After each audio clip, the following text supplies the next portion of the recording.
What's up, everybody? If you didn't know, my name is Brandon Leak. I'm a spoken word artist out of Stockton, California, and I just won America's Got Talent Season 15. Brandon Leak! The first spoken word poet to ever win the show and to ever be on the show. So shout out to you guys for supporting me, and man, has this been a blessed time. Here in Stockton, California, I've done a myriad of jobs, from teaching to counseling to youth advocacy work, tons of stuff. But nothing more important to me than my passion for utilizing my words to inspire others, bring awareness of things that need to change, and being a part of that social change. We here are raising our voices to stand up against all forms of hate, but most importantly, to show the world exactly what love can actually look like. Because together, we are far more powerful than we ever are on our own, and sharing our stories can be a way in which we can change the world. And that's why I'm here to say that I'm all in as a producing partner on this series, Hate, What Are You Going to Do? And I can't wait to see what this journey is going to do and where it's going to take us. I'll be performing a brand new piece created specifically for Team Harmony, so stay tuned for the world premiere of that later in the show.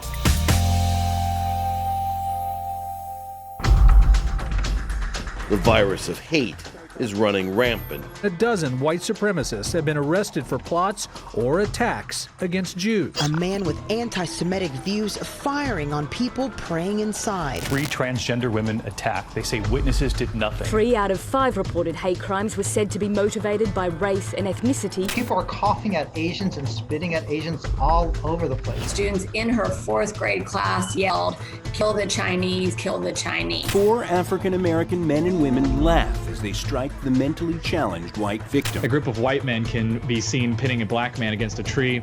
Someone says, quote, "Get a noose." Daryl Dedman hit the gas, jumped the curb, and ran right over his victim. Crimes involving sexual orientation rose by 19%. Hispanic and Latino men and women jumping 52%. The alleged case here, where an Indian man was killed in Kansas. The 91-year-old Mexican man in LA, beaten with a brick and told to go back to his country. Verbal sparring escalated into physical conflict, clashes with the LGBTQ community. To look for black people who they could harass and beat and terrorize until their victims begged for their lives. Investigations are underway into possible hate crimes against Muslims. Graphic pictures show how badly the teen and his friend were beaten. Hate crimes and the groups behind them are a serious issue, and they're on the rise.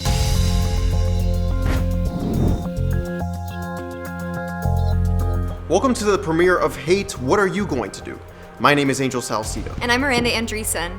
Hate, What Are You Going to Do is a monthly 60-minute web series that will explore the state of hate worldwide and highlight what young people are doing in their communities to promote both racial and social justice. And I'm Kahari Higgins, and the 3 of us will be your hosts every month as we educate ourselves on the degree of social and racial injustices that exist in today's world. And that inspires us to take action. Our generation is stepping up worldwide on a variety of social issues. Be it school safety, women's rights, climate change, or racial and social justice, we're engaging like no generation before us. We hope that Hate, What Are You Going to Do will encourage you to engage in your community and also give you ideas on what actions you can take to make a difference. During this webisode, we'll be having discussions with some amazing political and civic leaders. We'll talk with U.S. Congresswoman Ayanna Pressley regarding the Black Lives Matter movement, Anti-Defamation League head Jonathan Greenblatt on the anti-Semitic hate we're experiencing, and we'll welcome to our program Christian Picciolini, a former white supremacist leader who gives his take on the state of hate. Also, for those in the United States, remember to join us at the end of this webisode here at teamharmonyfoundation.org for a real-time discussion and question and answer session with some of our guests and also issue advocates. So get your thoughts and questions ready. But the backbone of this web series is our amazing worldwide team of youth reporters. They'll be reporting on the efforts of youth activists in their countries and also doing features on individuals that have committed themselves to promoting racial and social justice. Nearly 100 reporters representing over 35 countries are part of the Team Harmony News Network, Let's start off by meeting some of them. This is Aaron Martinez reporting from Española, New Mexico, USA. Oran, Algeria. Hiroshima, Japan. Cameroon in Yaoundé. Flag Beach, Mauritius. Buenos Aires, Argentina. BHA, Lahore, Pakistan. Liège, Belgium. Ontario, Canada. Paris, France. Chile. Kabul, Afghanistan. Havana, Cuba. Kanpur, UP, India. Alexandria, Egypt. Beijing, China. Fall River, Massachusetts in the United States. Luanda, Angola in Africa. Reporting from Poznan, Poland. Lisbon, Portugal. Viejo del Carmen, Belize. Reporting from Kenya. Martil, Morocco. Almere, Fleetland in the Netherlands. Moshobo, Ocean State, Nigeria. Accra, Ghana. Andahuaylas, Apurímac, Peru. Iowa City, Iowa in the United States. That's pretty awesome. In a minute, we'll hear from one of these amazing reporters in a segment where we'll look at what our peers are doing around the world to promote racial and social justice.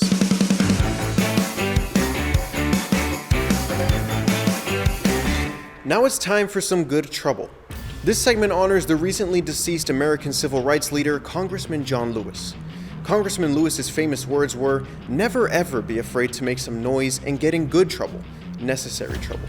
As we mentioned earlier, we'll be discussing the Black Lives Matter movement in this webisode. The movement is worldwide. So let's see what good trouble Sana is reporting on from the country of Austria. Hi everyone, I'm Sana reporting from Austria. Today I've asked 10 young people who were born and raised in Austria but have foreign backgrounds to tell me more about their experience with racism, how they deal with it, and how it affects them. And these were the results. Experienced discrimination for my ethnicity, my religion, and based on my gender. Yes, I experience it a lot, almost every day. For being a Black Muslim woman. Because of my race, my skin color, and my choice of clothing. For being a woman, for being Muslim and wearing hijab. I feel like it mostly affects my self-esteem. It indeed affects me psychologically. That my future is uncertain in Austria. It affected my school life. I have more difficulties in the labor market. Finding a job and enjoying my free time. Finding a job and university. I try not to give it a lot of attention, but I do stand up for myself. Sometimes I address it. I mostly try to ignore the discriminations. I talk with my friends about it. Racism is a very important and difficult issue which affects many people at some time. Today I'm going to be interviewing Muktaba, who has organized the Black Lives Matter movement in Vienna. Muktaba, what moved you to do this? And did you expect that 50,000 people are going to take part of your demo? After seeing the video of George Floyd being murdered, it was important to not only show our solidarity with the movement in the United States, but also make people understand that systemic racism is a problem globally that affects Black people every day, everywhere, and has also cost a lot of lives of Black people in Austria. Because normally when Black people talk about structural racism or racism in general, nobody wants to listen to them. They don't get the chance to make their voices be heard, and that's why we're so surprised that so many people showed up. Thank you. Muktaba, how do you think that young people should deal with racism and social and racial discrimination? As young people, we need to understand that racism is a structural problem, which means not only speaking up when we see injustices in our everyday lives, but also undoing racism in institutions like our educational system, our asylum system, in our workplaces. Thank you, Muktaba, for joining me. Thank you, Sana and Team Harmony, for having me. Our thanks to Sana in Austria for that great story. Nice job, Sana. As you may know, Team Harmony has partnered with Emerson College to produce this web series, Hate, What Are You Going to Do? The inspiration for the web series title came from a letter sent out to the greater Boston community after the killing of George Floyd. The letter addressed one man's firsthand experience with racism and challenged all of us to step up to combat hate in all of its forms. That man is the president of Emerson College, Lee Pelton. It's an honor to have you with us today, President Pelton. Thank you, Miranda, and thank you to the Team Harmony Foundation and the Rendon Group for the opportunity to speak briefly today about social and racial justice and the invigorated movement to bring these issues to the forefront. I wrote a letter to the Emerson College community following the death of George Floyd, and among the many protests in cities across the country, it was widely circulated. In it, I characterized the most recent protests as a continued movement that carried forward the sentiments 3 decades ago following the Rodney King beating at the hands of the Los Angeles police, which, like George Floyd's murder, as we know, was captured on video and broadcast on television for all of us to see. It's more difficult for people to ignore these injustices when the footage is staring you right in the face. This emerging movement is led by multiracial coalitions of young people, some still in high school. Its highly decentralized leadership can galvanize a protest march of 10,000 people or more overnight through the expert use of social media platforms. Some of these protest leaders distrust authority, and while they may make references to history, they conclude that we have learned nothing from it. I understand their frustrations, and like many Black people, I've experienced these matters firsthand. As I shared my letter, I've witnessed racism in every state I have lived in. From an early age, I knew what it meant to be a Black person in the society where they're forced to use a different entrance to an establishment, to being profiled as a criminal by the police. But today's movement in the streets to educate, to initiate change, and to reset the scales is an opportunity we should not miss.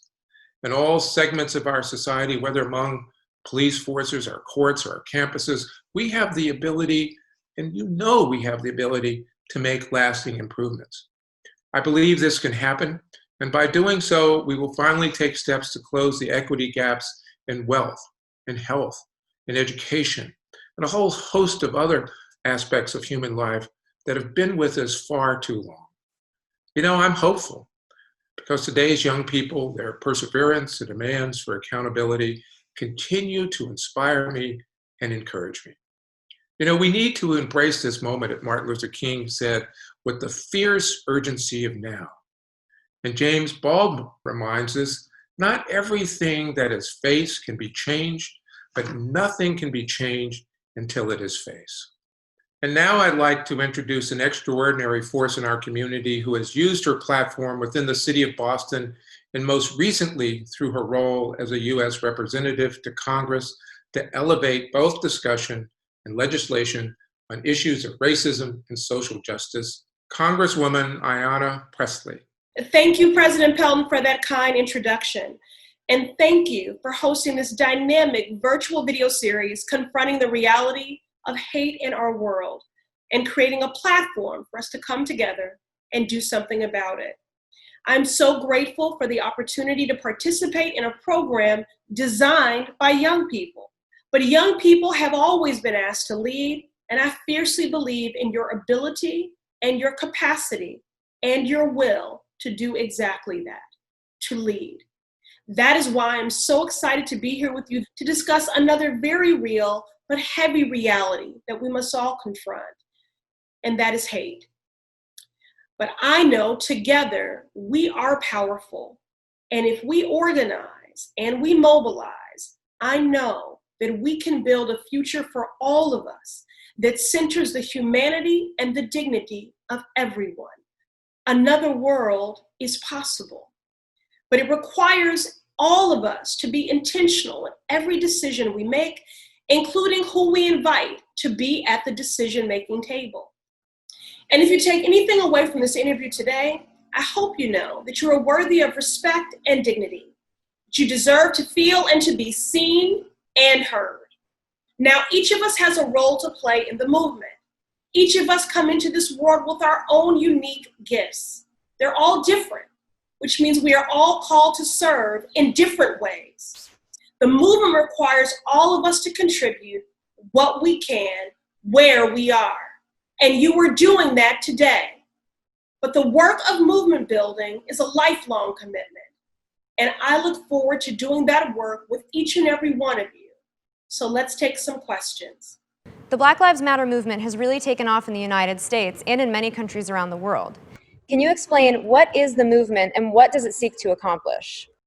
Thank you for your question, Miranda, and thank you for being engaged and for being a change agent in your own right. The movement for Black Lives is a continuation of the civil rights movement, one dedicated to creating a more equitable and just world. And what is so incredible about our movement is it is organic and it is decentralized in nature. Across the country now and across the globe, local activists have formed their own Black Lives Matter chapters and networks to advocate for systemic change which matches the scale and scope of the systemic discrimination Black Americans have experienced throughout our nation's history. Changes like a radical reimagining of our criminal legal system, a guaranteed right to the ballot box, bold action to address environmental racism, and so much more. Changes that finally and fully affirm that Black lives matter. It is clear that people of color are treated unfairly by nearly all of our major institutions. That is what we mean when we say that racism is systemic. It is structural, and it is something that has to be intentionally and actively dismantled. And the Black Lives Matter movement is challenging all of us in the United States, well, really throughout the globe, to live up to our shared highest ideals, namely that all men and women are created equal. Congresswoman, when critics say all lives matter, not just Black lives matter, what is your response to that statement? Of course, all lives matter, and that includes Black lives. Both are true. All lives can't matter if Black lives don't matter. Many people are trying to conflate the Black Lives Matter movement with organizations like Antifa. Are they connected? And if not, what is the difference between the two movements? The Black Lives Matter movement and Antifa are simply two different things. One is a network of local chapters from around the country dedicated to a legislative solution to inequity, and another is an individual commitment to resist fascism. But I know they will unfortunately likely continue to be conflated and demonized in the media. For our final question, let's go to one of our youth reporters in California. So let's hear from Brenda. Thank you, Miranda. Congresswoman Pressley, it is an honor to speak with you. Here's my question. Where do we go from here? What is your advice to young people who want to engage in the battle against social and racial injustice? Brenda, thank you for that question. And I hope my answer doesn't sound too cliche. The fact of the matter is, the fact that you're a part of this today means you're already a part of a movement. You're already a part of a movement to do the work of actively dismantling systemic and structural racism and advancing social justice. So the advice I have for everyone is to take an internal audit of what you excel at, what you want to improve on, and how you can share those gifts with those around you. Not everyone's contribution will look the same. Some will pick up a paintbrush, others a pen. Some will pick up a microphone, others a bullhorn. But we all have a role to play. You should also view voting as not the end of your activism, but the beginning. And you should absolutely vote. But how else can you build up your community? Again, if you're an artist, you can share your art through a mural or by mentoring younger artists. If you love to cook, there are opportunities to volunteer at a nonprofit dedicated to ending food security. You should look into that. If you love to talk to people directly, you can sign up to volunteer for a campaign or for a senior serving organization which combats elder isolation. Do what you can, where you are, with what you have, and this world will be a better place because of it. Thank you so much again for having me, and thank you to all the young people. You are such a source of strength and inspiration for me. I expect greatness from you. Congresswoman Pressley, thank you so much for joining us today. What a great segue into this feature developed by Ma, one of our reporters in Belgium. Ma takes a look at what it means to be a proud Black woman.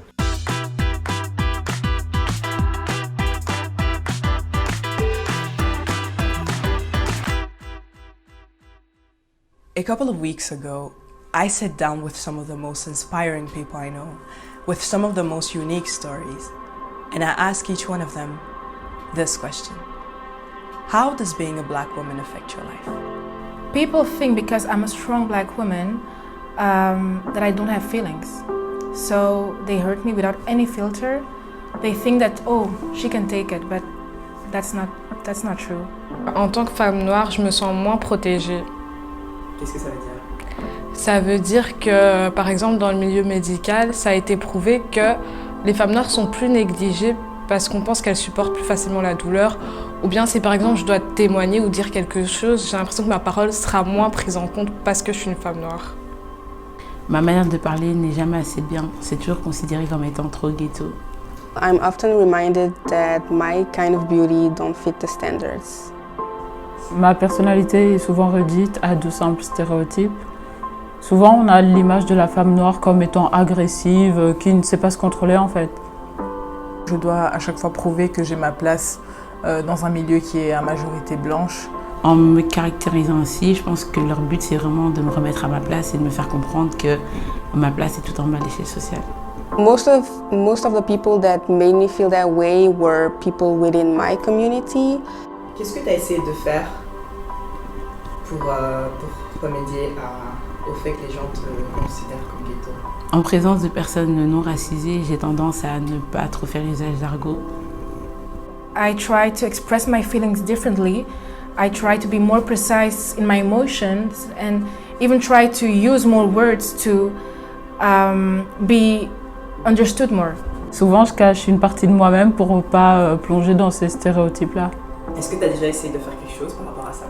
Non, parce que je considère que c'est la société qui doit changer et pas moi. Qu'est-ce que tu veux que le monde sache sur toi? Que j'ai une personnalité aussi complexe que la vôtre en fait.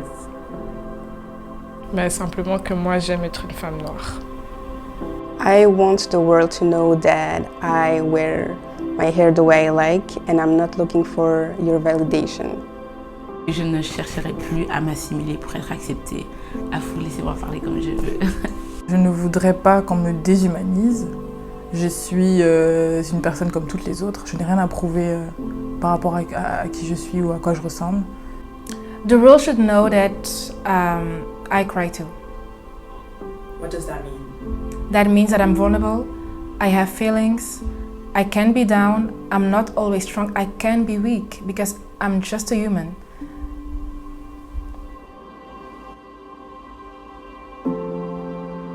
Dear Black girl, I appreciate you. I respect you. I see you. I see your essence, your vulnerability, your beauty. Wherever you are, whatever religion you practice, whatever language you speak, whoever you love, you matter. Your story matters. Your life matters.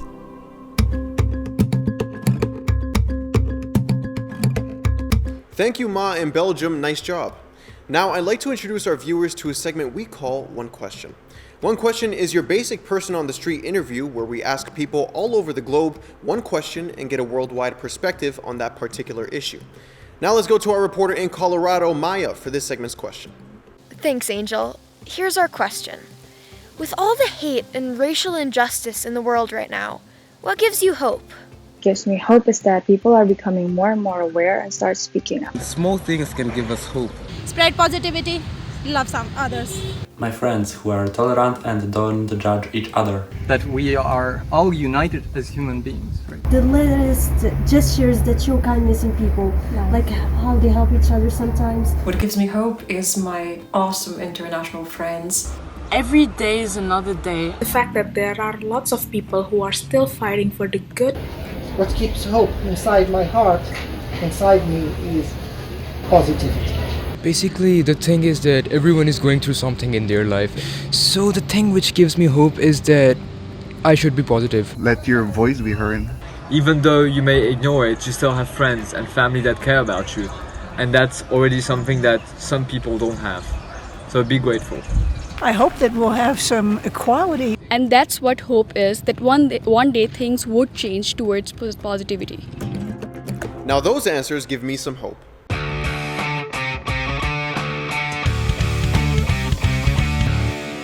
To give us his unique take on the state of hate, we have with us Christian Picciolini, the founder of the Free Radicals Project. The project is a global network of people who work to prevent extremism and also help people disengage from hate movements and other violent ideologies.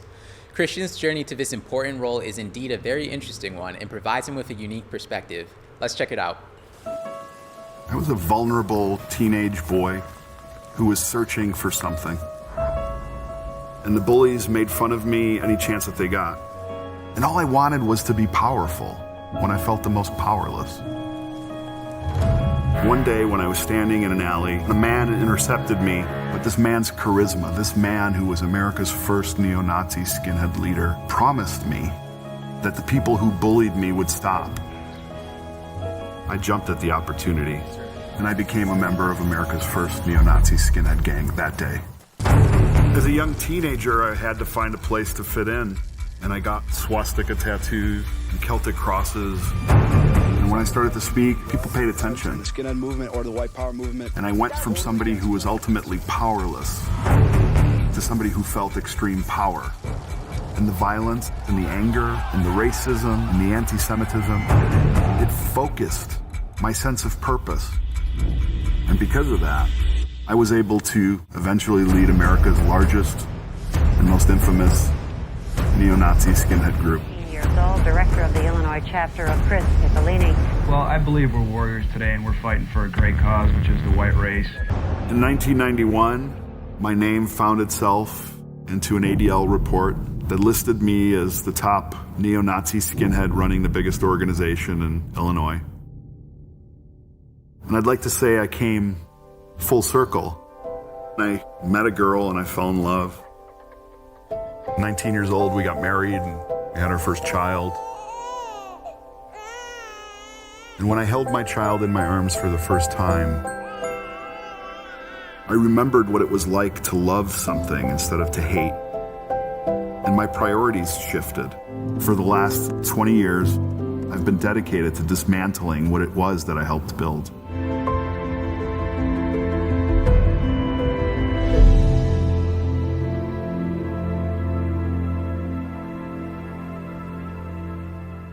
That's one incredible story. We're excited to have you with us right now.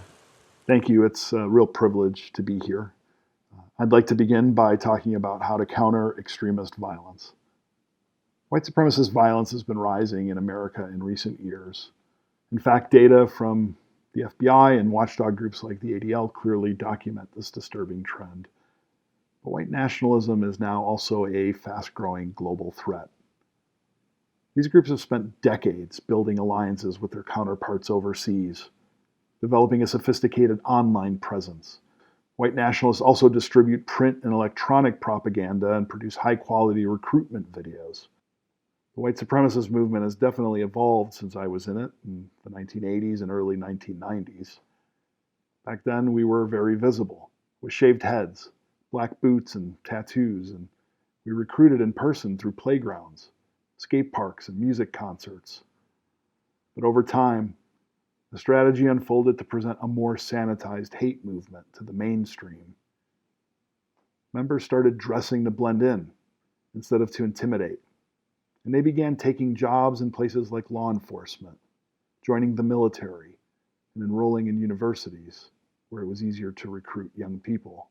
Hate movement leaders have learned how to draw in disillusioned young people whose only medium for acceptance might be the virtual world, and whose shared frustrations may stem from a real world that they perceive has sidelined them.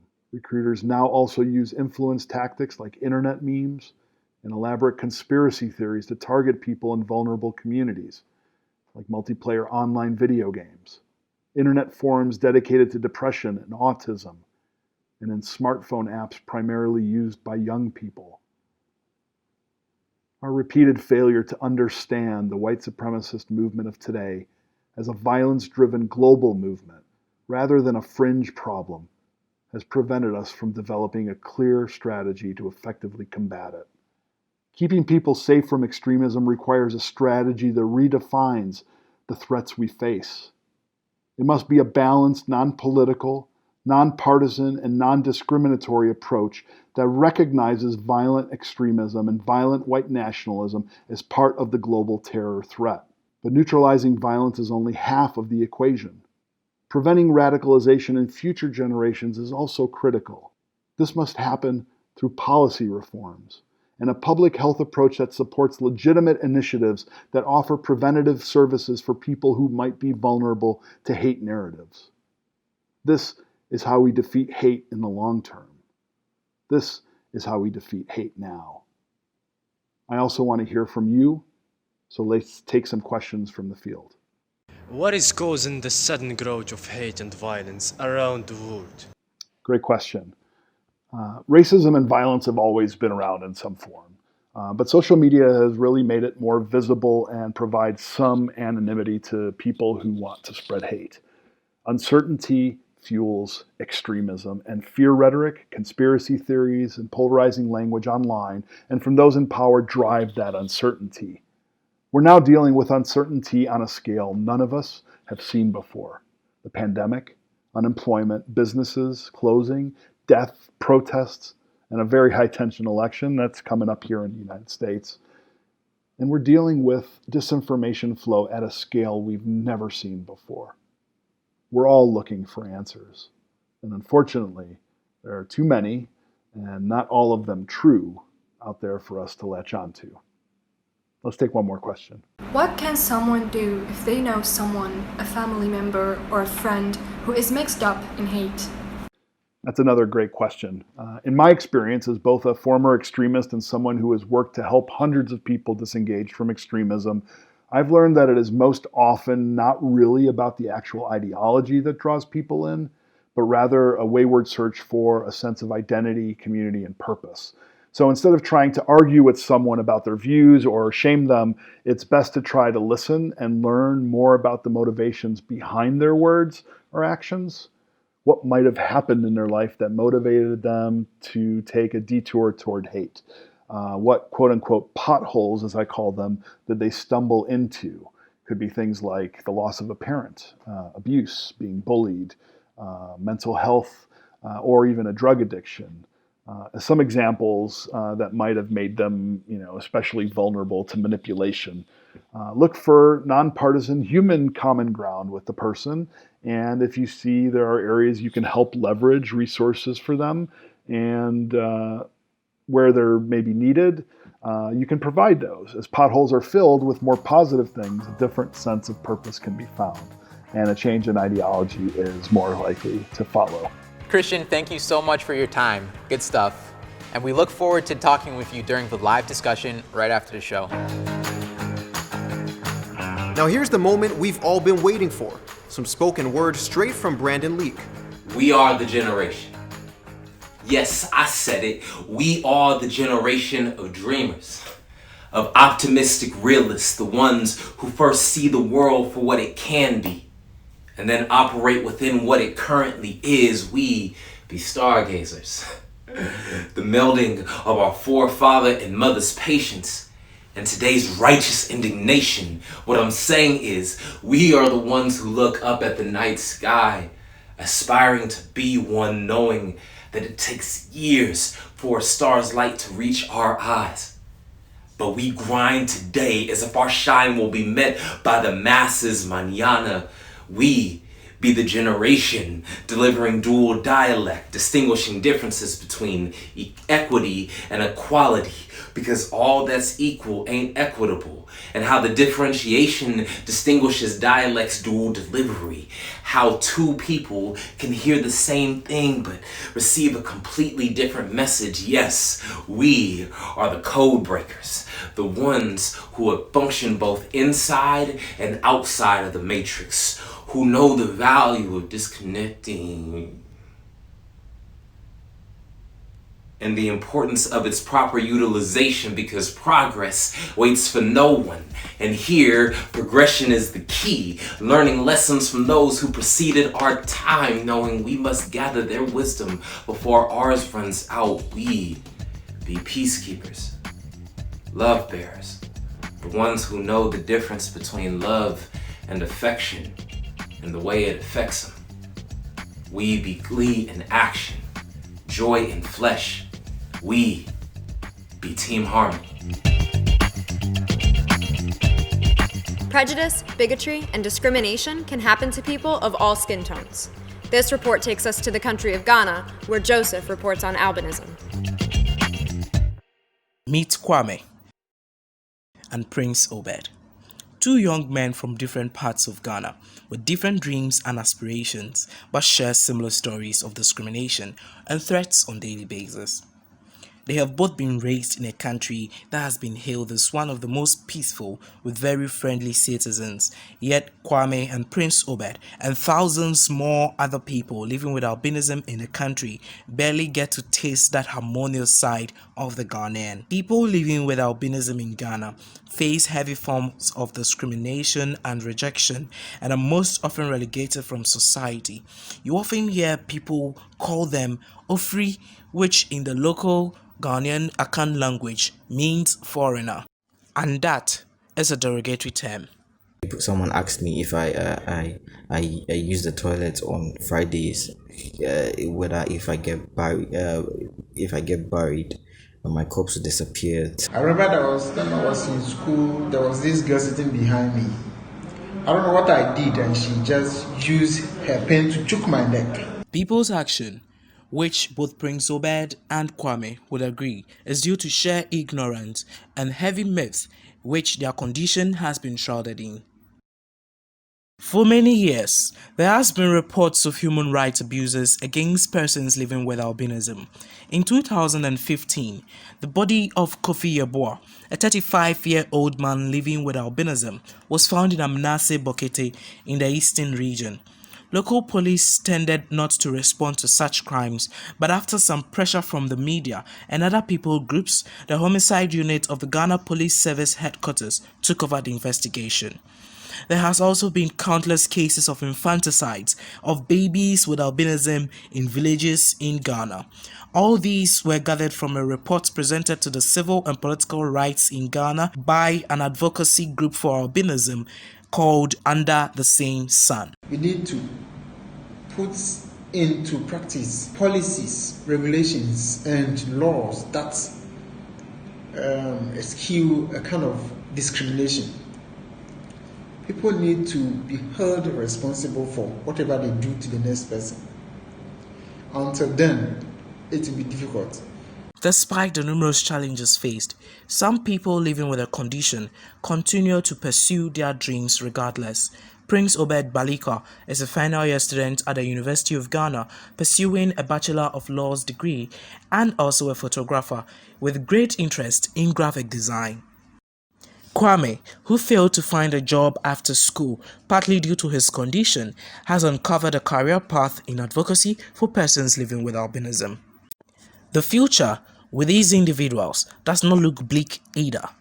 Another goal I have is to eradicate hunger, or do my best to diminish it. If you know me closely, I'm passionate about eradicating hunger. I do not get why people should be needy, why people should suffer and not have basic amenities like food. And with the saying that love knows no bounds, Kwame shares some memories captured from his recent wedding to his beloved wife. Congratulate you on your recent marriage, and we wish you the best in the future. Thank you, and thank you so much, Team Harmony, for such a wonderful wish. Reporting from Accra, Ghana, I am Amwapata Joseph for Team Harmony. Thanks, Joseph, for that inspiring story. Well, while we're launching the 2020 Team Harmony campaign today with the premiere of this webisode, the fact is Team Harmony was originally created some 25 years ago, when then an assistant coach of the Boston Celtics basketball team, John Jennings, paired with the New England regional director of the Anti-Defamation League, Lenny Zakem, and other community leaders to create a youth rally named Team Harmony. That rally evolved into the world's largest gathering of youth to promote racial harmony and cultural understanding. The last Team Harmony rally, conducted in the year 2000, was a phenomenal event, with over 15,000 students gathering in Boston. And through the use of technology, they connected with their peers in Johannesburg, South Africa, and in Belfast, Northern Ireland, to discuss how they had overcome their differences to live peacefully together. To top it off, we then beamed in the President of the United States from the White House, Bill Clinton, who spoke to the students about the need for racial and social justice. Here we are 20 years later rolling out the 21st century version of Team Harmony, and to do so, we are excited to have with us the chair of Team Harmony, Josh Zakem, who also happens to be the son of one of the original creators of Team Harmony, the late Lenny Zakem. Great to have you with us, Josh. Thanks, Kahari. We're so excited to bring back Team Harmony.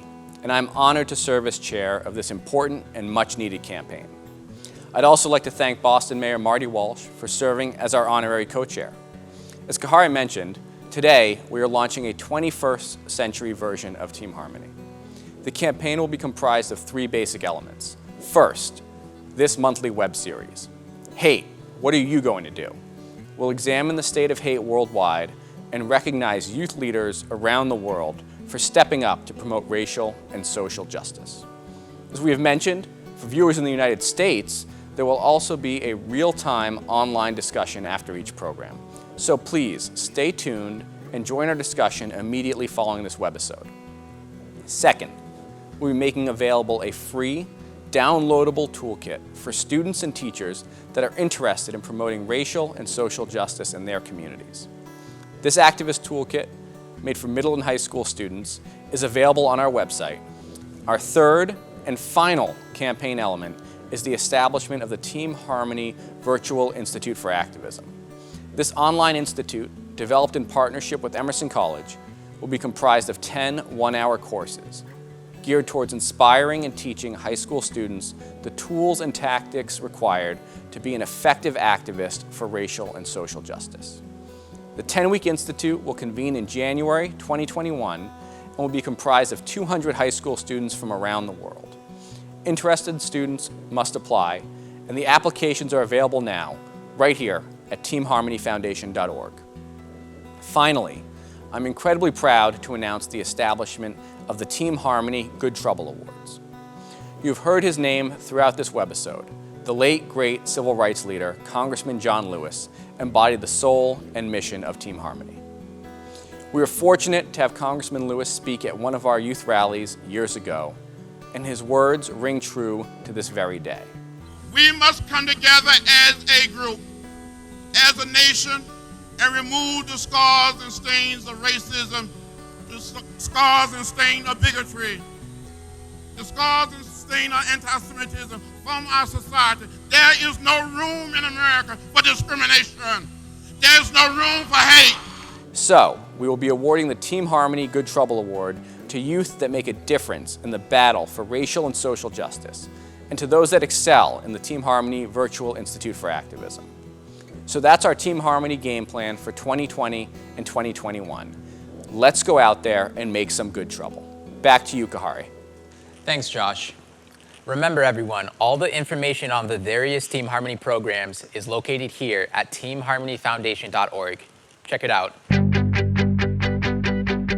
Anti-Semitic incidents hit an all-time high in the past year. To talk about the unfortunate rise in anti-Semitic hate and what is being done to address it, we are joined by ADL's Chief Executive Officer and National Director, Jonathan Greenblatt. Welcome to the program, Jonathan. Thanks, Kahari, so much for having me here today. I'm thrilled to be here with Team Harmony. Jonathan, as I just mentioned, anti-Semitic hate crimes and incidents are on the rise. Can you define for us what anti-Semitism is, and what do you think is causing this increase in anti-Semitism? Anti-Semitism is a set of beliefs or behavior hostile to Jewish people just because they are Jewish. It may take the form of religious teachings that proclaim the inferiority of Jews, for instance, or political efforts to marginalize or isolate, oppress, or otherwise injure them. It can include prejudiced or stereotyped views about Jews or things that are associated with Judaism. Now, there's no one single reason why anti-Semitic incidences are on the rise in this country or around the world, but there are several trends in recent years that we can contribute to this surge. The political climate, the emboldening of hate groups, the decline of civility among our elected officials and the sort of degradation of the public conversation, and the ubiquity of social media and its laissez-faire attitude toward online hate, which certainly has allowed anti-Semitism and other forms of bigotry to spread like wildfire. Jonathan, what is ADL's mission, and what types of programs does ADL conduct? Our purpose is to, quote, stop the defamation of the Jewish people and to secure justice and fair treatment to all.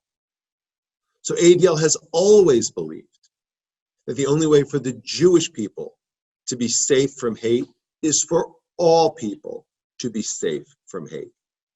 We're best known for our voice in standing up against hate and for our signature programs that highlight our distinctive strengths and the expertise we've honed over decades. For example, ADL is one of the leading providers in the United States of anti-bias, anti-bullying, anti-hate content and resources to schools and law enforcement.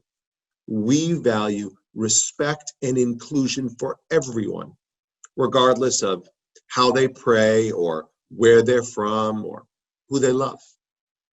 A lot has been made of the white supremacist movement recently. How serious of a threat is it? We are deeply alarmed at the rise of white supremacist groups and far-right extremist movements. I think we can attribute this to various reasons. The charged political environment is part of the problem. Secondly, these extremists feel emboldened, so they've increased their recruiting, they're conducting more events, they're showing up in broad daylight in ways we've never seen before. And thirdly, the tools that they can use to organize have never been more accessible. Platforms like Facebook and Instagram and WhatsApp have made it far easier for people to find one another. And the failure of social media services to not just police these groups more effectively, but to push them off their platforms has meant they've really thrived. For our final question, let's go to one of our youth reporters. With us is Melody from Argentina. Thanks, Carrie. Mr. Greenblatt, thank you so much for being part of this program. We're so honored to have you. My question for you is, how best can youth get involved in the battle against hate? I think youth can and should not only be involved in the battle against hate, I think you're really on the front lines. Because there are things that you can do, each one of you, to make a difference. So let me suggest a way to think about this. First, speak up. Interrupt intolerance when it happens. Number two, share facts. We've all got to be focused not on hysteria, not on exaggeration, but to dial it down. Focus on the truth, share facts.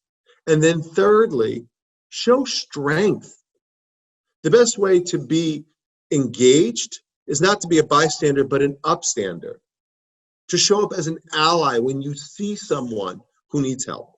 I feel hopeful more so than ever, Melody, because I know young people can speak up, share facts, and show strength. And if you do those three simple things, you'll demonstrate that, again, we are stronger than ever when we come together around our shared values. Thanks, Jonathan. We really appreciate your time today. Thank you again, Kahari, and everyone who's with us today. It was really my privilege to share a little bit of thoughts with you. No matter what color, ethnicity, or sexual preference we are, the one undeniable fact is we are all human. But as we can see, hate is a pretty heavy subject, so we thought we'd try something a little different to wrap up the webisode. You know, it's not always easy to find moments of humor during serious times. So we brought in a team of comedians to do that for you. Welcome to The Wake Up. What day is it even? Welcome to What Day Is It Even? A head-to-head productivity battle competition where two competitors compete to see if they can complete a task they set for themselves at the beginning of quarantine over 6 months ago. That's right, Will. Each week we bring in two contestants that have a project they said they could complete way back in April when they had no other plans. Now they'll compete head-to-head to see who can finish it first, and they'll be competing for an ultimate grand prize. Let's check out this week's contestants. All the way from Arizona, we have Lauren. Hi. Lauren is 24 years old, has her master's in political communications, and is currently an unpaid intern at a nonprofit. Why don't you tell the audience what quarantine goal you'll be accomplishing today? Well, I've been saying that I was going to do it like forever, but I'm finally going to use the watercolor set that I bought in March to finish a birthday gift for my brother. Aw, that's nice. When's his birthday? 4 months ago. All right. Our second contestant joining us from San Francisco is Malcolm. Hey, what's up? Malcolm is a 28-year-old data analyst at a tech startup. Malcolm, what will you be completing today? Well, a lot of people don't know this about me, but I've always actually wanted to write a TV show. So I'm going to finally write an episode today. Sure you are. Your challenge today will be to simply complete your task. The first to complete theirs will be our champion and receive our ultimate grand prize. Corey, what will our contestants be playing for today? Well, this week's ultimate grand prize is 1 day of paid leave at their current jobs.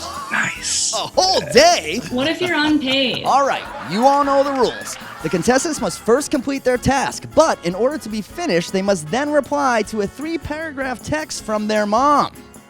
Contestants, are you ready? I think so. Let's do this. All right, contestants, in your places, let's begin! Well, we are off to the races. Both Lauren and Malcolm are set up, sitting at their desk, getting to work. That's right, Corey. Both Lauren and Malcolm are cruising along. Oh, looks like Malcolm has received a message. Let's look at the screen cam. And he was sent a viral clip of Joe Biden dancing on stage, coming out, talking to Donald Trump like 8 Mile. Oh, he's gonna lose himself. Yeah, that's right. If Malcolm doesn't forward this clip quickly enough and put his phone away, he could really throw off his score. Let's check back in with Lauren. It looks like Lauren has made great progress. Oh, what's that? Lauren has received a notification. Let's check our screen cam. Looks like Lauren has received a forwarded TikTok from her friend on Instagram, and now she is resharing activism infographics to her story. Corey, we've seen this time and time again. This could be tough to escape. Let's hope Lauren can keep her head in the game, not check who watches it, and move forward. Checking back in with Malcolm, and it looks like Malcolm has laid down on his bed because he saw the New York Times article about Donald Trump's taxes. But he closed the article without reading it and started checking his fantasy football team. Oh, Will, this is not good. There's a lot of guys on the bench right now because of COVID. Ugh. If he can't successfully check the team without getting too emotional, he may be out of the game. Back to Lauren. It looks like she's now on Etsy looking for cloth face masks that say vote. Well, these two are not looking great. You're certainly right, Corey, but I'm optimistic these two will get it together soon. Checking back in with our contestants.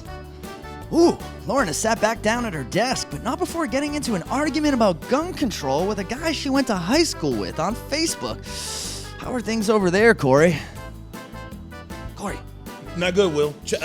Since checking his fantasy football team, our friend Malcolm hasn't stopped watching game recaps.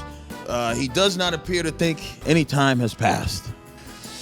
Oof. Lauren is now set to paint again, but she spent 10 minutes looking for the perfect political podcast to play during... Oh! Unfortunately, that sound means the game is over, and neither of our contestants were able to complete their task, let alone answer the text from their moms. This means neither of you will walk away with the ultimate grand prize, which was 1 day of paid leave at your current job. That's a tough break, Corey. What if you're unpaid? Tune in next week, everyone, when we find out if 2 aunts can find out any political information without using Facebook. That's impossible.